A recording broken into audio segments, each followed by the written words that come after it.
राधे राधे महाराज जी, आपके चरणों में कोटि कोटि प्रणाम। महाराज जी, क्या मेहनत नसीब बदल सकती है और क्या बिना मेहनत के नसीब का सब प्राप्त हो सकता है? हाँ, उसे मतलब आप ग्रामीण भाषा में प्रश्न कर रहे हो, उसे शास्त्रीय भाषा में पुरुषार्थ कहते हैं। मेहनत का मतलब पुरुषार्थ। अगर प्रबल पुरुषार्थ है तो बुरे प्रारब्ध को मिटा सकता है और नवीन सुख सामग्री को सजा सकता है। पर प्रबल पुरुषार्थ होता है परोपकार। दूसरे के भारी समस्या दुख में सम्मिलित होकर उसको मिटा दो और भगवान का स्मरण करो। इन दो के द्वारा ये प्रबल पुरुषार्थ आपके पूर्व प्रारब्ध को नष्ट कर देगा।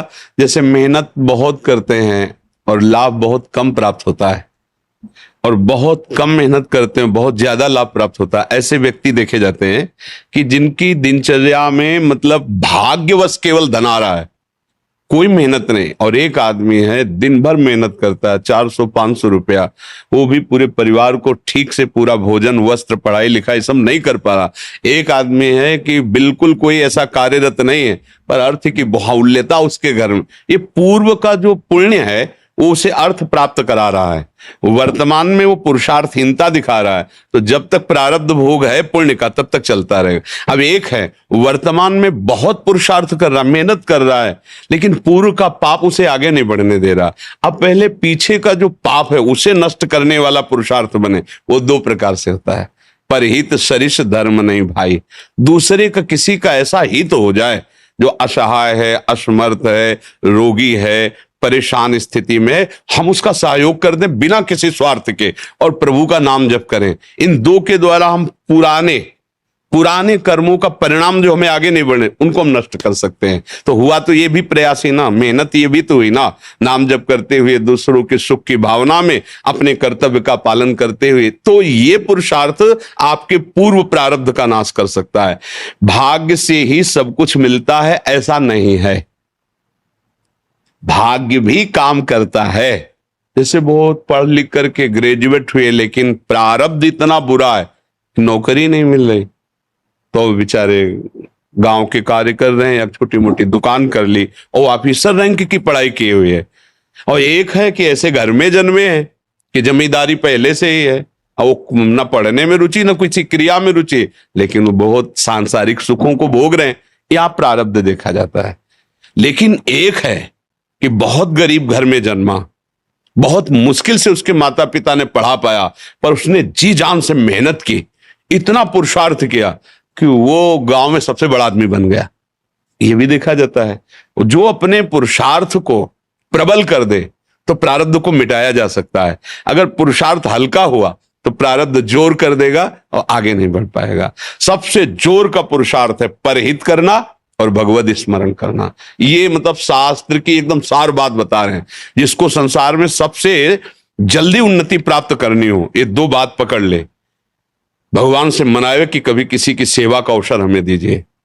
माता पिता गुरुजन, कोई बाहरी पशु पक्षी, ऐसा कोई बीमार व्यक्ति जिसका कोई सहयोगी नहीं, कोई ऐसा जिसको हमें अवसर मिला है, बहुत बड़ी मतलब ये बिल्कुल रामबाण औषधि समझो कि इसमें अचूक वो तुम्हारे प्रारब्ध को विध्वंस कर देगी। जहां तुमने किसी असहाय की बिना स्वार्थ के, बिना कुछ लेने की भावना के और तन मन धन वचन से सेवा की और भगवान का स्मरण किया, ये तुम्हारे पूर्व प्रारब्ध का नाश कर देगा। और जब हम दूसरों का सुख छीनते हैं, ये भी मेहनत है। चोर भी तो मेहनत करता है, न जाने कितना हिम्मत करता है दूसरों की संपत्ति चुराने के लिए, मारपीट सहता है, मारपीट करता है। वो मेहनत करके दूसरे का धन अपहरण करके दूसरे को दुख देने वाली क्रियाएं करता है, तो उसकी ये मेहनत, उसके पूर्व के पुण्य जो जमा है आगे सुख देने वाले, उनका नाश प्रारंभ हो जाता है। पूर्व का पाप और वर्तमान का पाप, ये जब दोनों मिलेंगे तो किसी काम का नहीं कहते मिट्टी में मिल गया, किसी काम का नहीं, सब विध्वंस हो जाता है। इसलिए सदाचरण करो। और ये अंदर की बात कह रहा हूं, हृदय की, दूसरों को सुख पहुंचाने की भावना ले आओ और नाम जप करो, जय को प्राप्त हो जाओगे। परहित सरिस धर्म नहीं भाई। जटायु जी को वो गति, वो दुलार मिला जो महाराज दशरथ जी को प्रभु ले। दशरथ जी वहां प्राण त्याग रहे हैं, भगवान श्री राम वनवास में। जटायु जी ने अपने प्राणों की परवाह न करके सीता जी की रक्षा रावण से करने के लिए रावण पर, महाबली रावण है, आक्रमण कर दिया और एक बार तो बेहोश करके गिरा ही दिया चोंच और पंजों की मार से, और उसके चंद्रहास के प्रहार से पंख कट गए। राम राम राम। देखा भगवान श्याम, गोद में भगवान ने उठाया और ये भगवान ने एक वचन कहा कि ये मेरी कृपा से नहीं, आप अपनी करनी से ऐसी उत्तम गति को प्राप्त हो रहे हो। भगवान ने एक शब्द कहा, ये आप अपनी करनी से ऐसी उत्तम गति को प्राप्त हो रहे हो। तात, ये मेरी कृपा की बात नहीं, तुम्हारी करनी की बात है। तुमने ऐसी करनी की, तब वहां परहित सरिस धर्म नहीं भाई।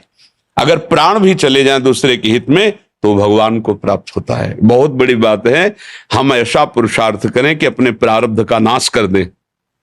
जो हमारा बुरा प्रारब्ध हमको नष्ट करने, हमें दुख देने, हमें विपत्ति में फंसाने आया, मंगल हो जाएगा। भगवान का नाम और दूसरों को सुख प्रदान करने की भावना।